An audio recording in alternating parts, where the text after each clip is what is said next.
So ito na, sound check na tayo mga DJ, mga repair. So bali mayroon na tayong input to. Yun.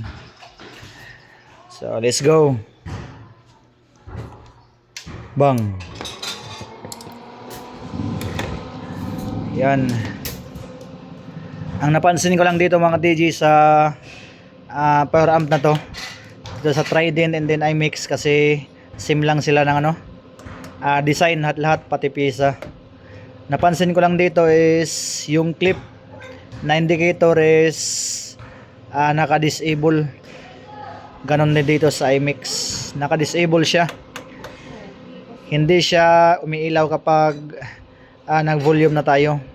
Yung pinaka-clip indicator niya is dito mismo sa board. Diyan makita natin mamaya. Pero dito sa front panel is naka-disable na. So ginawa talaga yan doon pa lang sa factory. So sound test natin, sound check.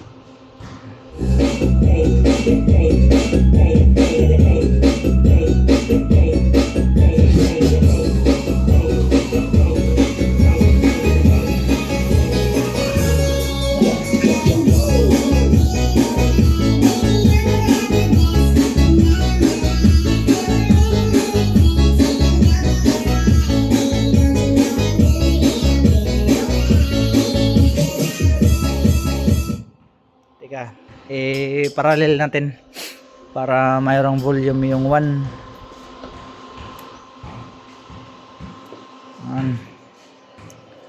Volume yung 2 pala. Yan.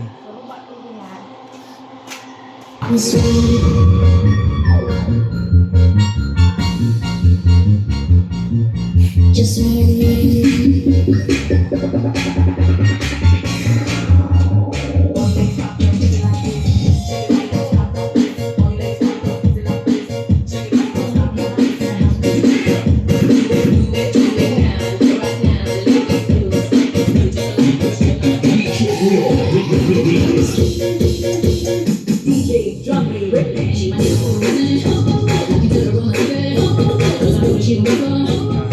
So lipat natin sa channel 2. Ito yung ating speaker out dito sa likod. Yan. Testing natin yung channel 2.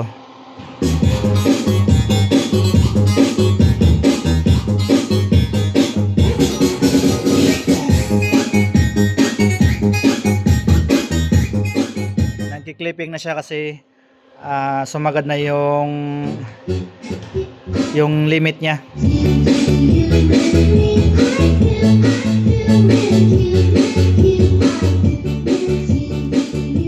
Yan.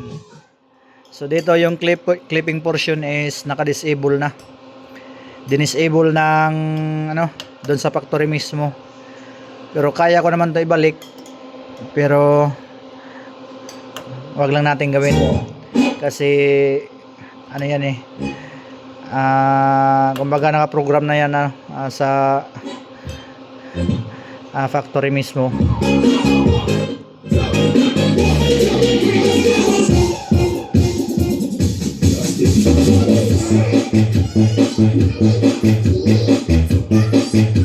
Channel 2, lipat natin channel 1.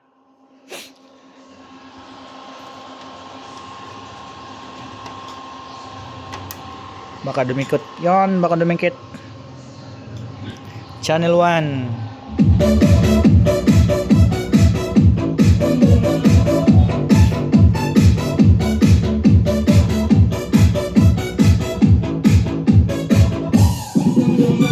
This is the mix of DJ Maboy.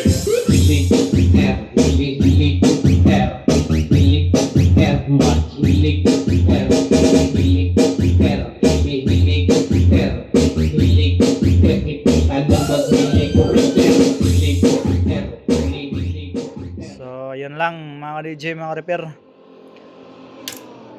Thank you so much Busing for trusting, and then sana nag-recommend dito na ano, kaibigan natin na mayroon din sound system. Shoutout boss. And then dito naman kay Rian Disco Mobile. Hintayin na lang natin to na kukunin niya to.